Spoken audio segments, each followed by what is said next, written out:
Welcome back, ladies and gentlemen, to Ceylon Graphite's channel, a producer of the world's highest grade graphite material for the electrified future. Joining us, as always, we have the privilege of Chief Executive Officer Donald Baxter. Welcome back, sir. Oh, good to see you. Thanks for having me back. Always a pleasure to get you back on, because what we're going to be diving into today is you've got granted an extra permit, which we're going to dive into. We're going to talk about some of the political circumstance in Sri Lanka, which is affecting your mines. And then, we'll just take a broader view of the timeline for production. And I'm sure that's what many investors are kind of queued up on. But first and foremost, getting granted that industrial mining license for the M1 mining project, which is the second full mining license. Can you kind of explain to us what that means and how it's impacting Ceylon? Well, I'd say for a junior mining company to have two fully permitted mining operations, be them small, I think it is pretty unprecedented. So, in my experience in the past of developing properties and being involved with public companies, you end up having you're always going through that permitting process is always the big hurdle to get through, and investors are always looking and are you permitted? So we're now fully permitted on two operations. Our plan is to have ultimately maybe 10 to 20 or 30 or more. We're in areas where we have enough geology, enough historic vein to have multiple mines, and that's the plan, to get to large number of small scale operations. So to have two in place now, and the amount of money we spent, compared to getting one, other comparative companies that may have to spend $150 million to get their first property close to even detail engineering. We are, two mines will be hoisting graphite shortly. We've had a few delays getting our K1 fully out to where I was expected to be hoisting graphite, within the next couple of weeks. We'll probably be a few weeks past that, but I'm excited about M1. I think from my experience of looking at the area, the M1 mine has some really, really good potential. So with that, again, two mines hoisting graphite in the very near term.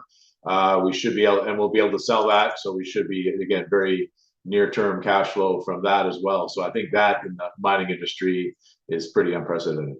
Yeah, I want to kind of come back to that as well, because you did mention that you're extending the mine a little bit to kind of get it ready for the whole production side of it. But first and foremost, I'm sure a lot of investors out there are kind of itching on the idea of the political circumstance that's going on in Sri Lanka. There's fuel issues. I mean, a lot of this people thought could be obviously being problems at the bottom line of your business. Do you want to just kind of continue to give us that story, those updates on what's going on the ground floor from a political standpoint?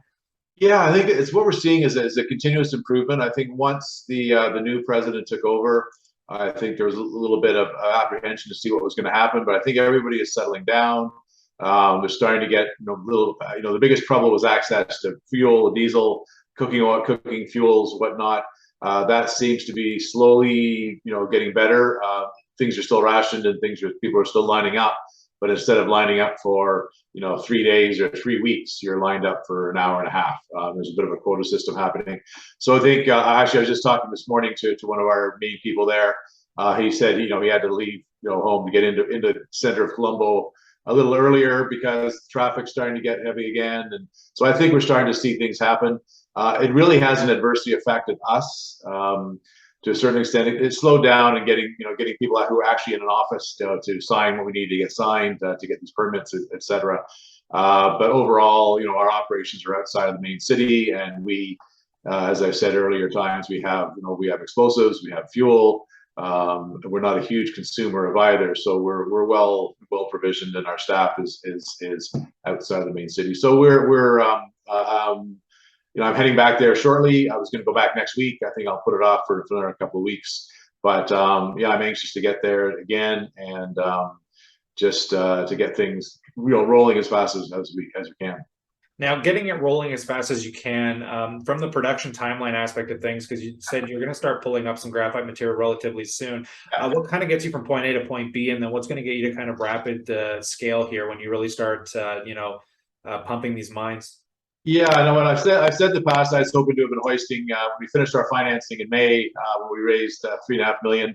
I was hoping to be hoisting graphite out of K1 and M1 possibly by the end of August. M1 now, obviously, with just a license in place now, we've got to kick that into gear. We've relined the shaft. We're getting things ready. The hoist is ready, and we're gonna try to short circuit as best we can to get into a vein system. We're gonna sink to 80 feet. We're also going to cross cut at 40. just to get, it gets pretty shallow, but we're to get into the graphite as soon as we can. I'm also now waiting to see just our latest improved computer modeling of both operations, and that'll help me, answer these questions so I can a little better planning, longer term, short term planning, just getting things a little more say westernized, or more to my standards of doing business here too. So the K1 mine, we've increased the hoisting capacity. We are still looking to deepen the shaft, and then also crosscut at a higher level and get into some old workings and give us a bit of a shortcut to get deeper as well. Because of the old workings, we can take advantage of some internal shafts, etc., that we can access and refurbish and get down quicker. So it's going to be as fast as possible. Again, the only real issues, we had a few delays over the summer getting certain signatures, but overall, we've lost a bit of time, but we're still, fast tracking to get to hoisting graphite, and I've got people wanting to buying graphite, vein graphite, I should say. Sorry. Yeah, we're gonna get there as quick as we can, and I think to be that near term, other graphite operations I've been involved with, I don't think any of them are selling graphite, and this is the closest. We'll be selling it long before mines have started a whole lot sooner than we did.